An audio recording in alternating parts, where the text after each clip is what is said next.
Why do we work 8 hours a day, 5 days a week? For most of us, the 9 to 5 feels like a normal part of life. It's something that must exist because it is simply the most efficient way for humans to work. But the interesting thing is that the 9 to 5 was never actually designed around human biology, creativity, or the way our brains naturally function. It was created during a very specific moment in history, where factories, machines, and industrial production were shaping the way society organized time. And even though the world of work has changed dramatically since then, many of us are still following a schedule that was built for a completely different era. Recently, I've been thinking a lot about this because there was a situation where I had to work remotely for a long time, and then I had to go back to work, and recently I've been feeling this strange frustration every time I have to wake up in the morning and get ready for work. In this period of time where I worked remotely, I realized that I work best during the evening and the night, and I have to go to work in the morning between 9 a.m. and 11 a.m. And I'm lucky in a way that I still have this flexibility in my workday, but I still feel that my creativity and my will to work is at its peak after 6 p.m. So it really isn't that I don't want to do anything or that I don't enjoy doing things or putting work towards something meaningful. It's that the whole structure feels kind of unnatural to me. And I know that I'm not the only person that feels this way. A lot of people talk about being exhausted after work or counting down the hours until the weekend, or their lives being separated into two parts, where they have to work and where they actually get to live. So this made me start to wonder, why do we work like this? Was this schedule actually created because it is the best way for humans to function? Or did we simply inherit a system that was built for a completely different world? Because the 9 to 5 workday is not a law of nature.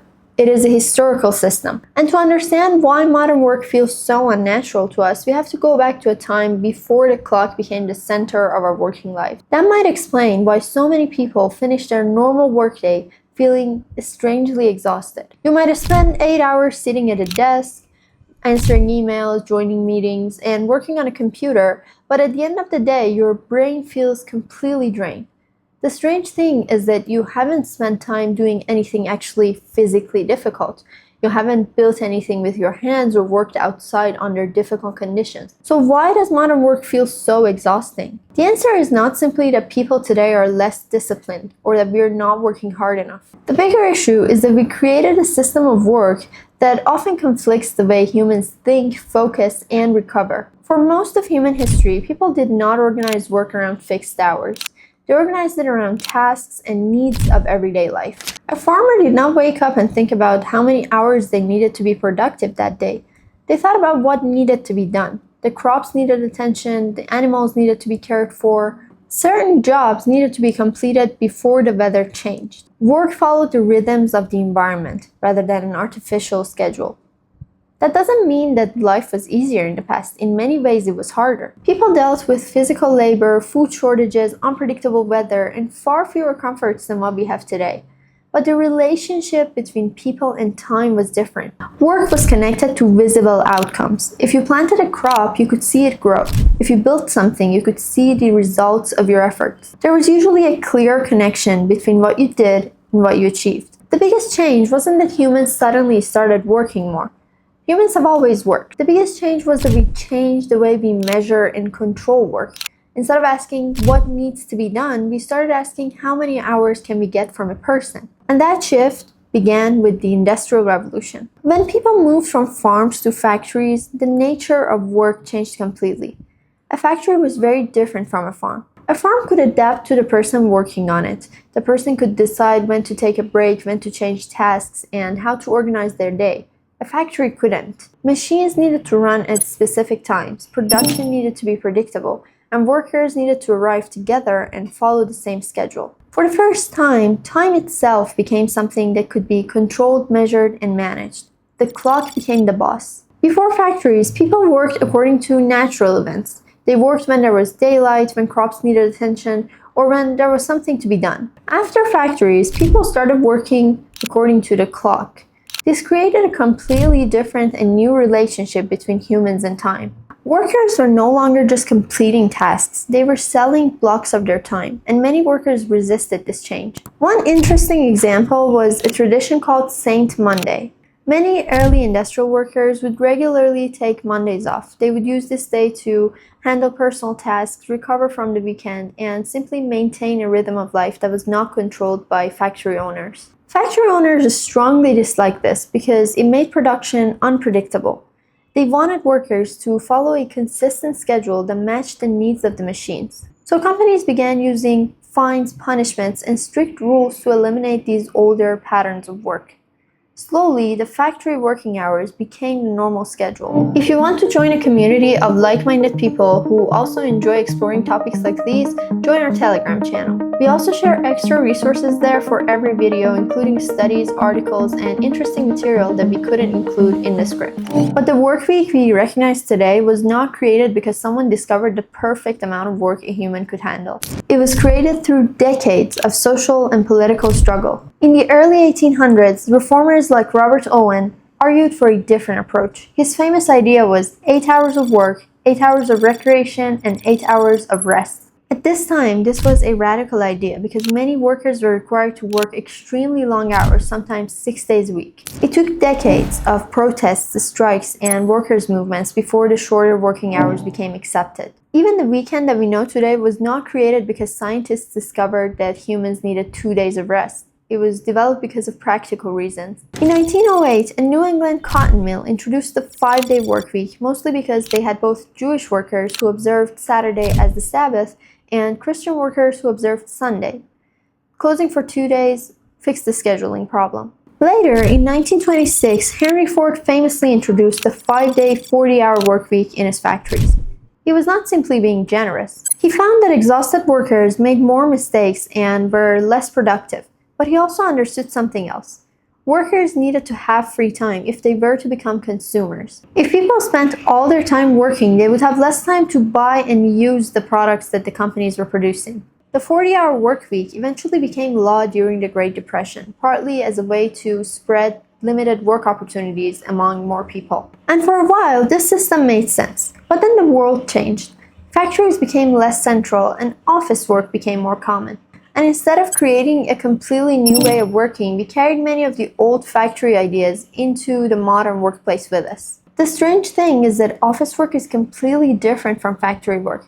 A factory worker might repeat the same physical task hundreds of times a day. An office worker might spend the day solving problems, creating ideas, communicating with others, or making decisions. But we still measure these two types of work in very similar ways. We look at how many hours someone spends at their desk. We look at whether someone appears busy. We measure presence instead of actual results. And this mindset comes from a concept called scientific management. In the early 1900s, an engineer named Frederick Winslow Taylor believed that almost any job could be improved by breaking it down, measuring it, and optimizing each movement. Taylor famously studied factory workers with a stopwatch, analyzing exactly how long each task took. His idea was that managers should handle the thinking and planning, while workers simply follow the most efficient process. This did help factories become more productive, but it also changed the way we think about work. It created the idea that productivity could be measured by visible activity. If someone was moving quickly, staying busy, and spending more time working, they must be productive. The problem is that human thinking does not work like a machine.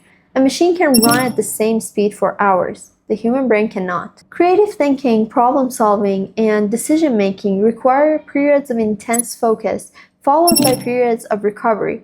But the modern workplace often ignores this. We expect people to sit down at the same time every morning and maintain the same level of concentration until the end of the day. The reality is that our brains don't work that way. Every person has their own internal natural rhythm called the chronotype. Some people are the most alert in the morning. Some do their best thinking later in the day. But the traditional workday forces everyone into the same schedule. For people whose natural rhythms don't match the standard 9 to 5, this creates something that researchers call the social jet lag. Your body is following one clock while society is making you follow another. And this mismatch doesn't just make people feel tired. It can affect focus, mood, and long-term health. There's another limitation too: attention itself. Our ability to concentrate deeply is not unlimited. Every email, meeting, notification, and interruption uses some of our mental energy, and eventually the brain reaches a point where it needs recovery. This is why taking a walk or spending time in nature or simply stepping away from a screen can improve our ability to think. But modern work often removes these moments too. Instead of allowing our brains to recover, we fill every empty space with more information. And then there's the problem of work following us everywhere. Technology was supposed to give us more freedom, but it also made it much harder to completely disconnect. The same laptop that allows someone to work from home also allows work to enter their home. Emails that arrive after dinner, messages that appear on the weekends. The boundary between personal time and working time becomes increasingly unclear. This has also created a new problem with remote work, the fear that people are not working if they're not being watched. Some companies have responded by increasing digital surveillance, tracking activities, keyboard movements, and screen time. But monitoring people more closely doesn't necessarily create better work. It often creates something researchers call productivity theater. People start focusing on looking productive instead of doing actual meaningful work. And this is the biggest irony of the modern workday. This system was originally created to make workers more efficient, but in many cases it's creating the opposite result. Research on working hours has shown that after a certain point, adding more hours doesn't create a more useful output. It creates exhaustion, more mistakes, and lower quality work. This is why shorter work weeks have started to gain attention. In 2022, one of the largest 4-day workweek trials took place in the UK. The results challenged many of the assumptions about productivity. Many of the companies that were involved in this trial decided to carry on with these shorter work weeks, while their workers reported lower burnout and better well-being. The important lesson isn't that people should necessarily work less.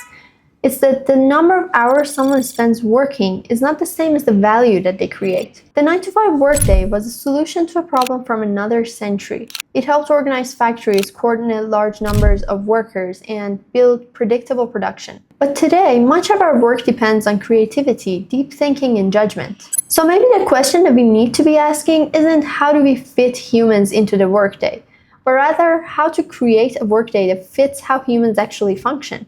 Because the way we work today is not inevitable, it is a choice. And if we created this system once, we can for sure create a better system that fits the way that we live today. For decades, women were underrepresented in medical research, and that created a major gap in what we know about how different medications affect different people. So if you found this video interesting, you might also enjoy our last video where we talked about another system that was built with not everybody in mind, medical research. So make sure to also give that a watch.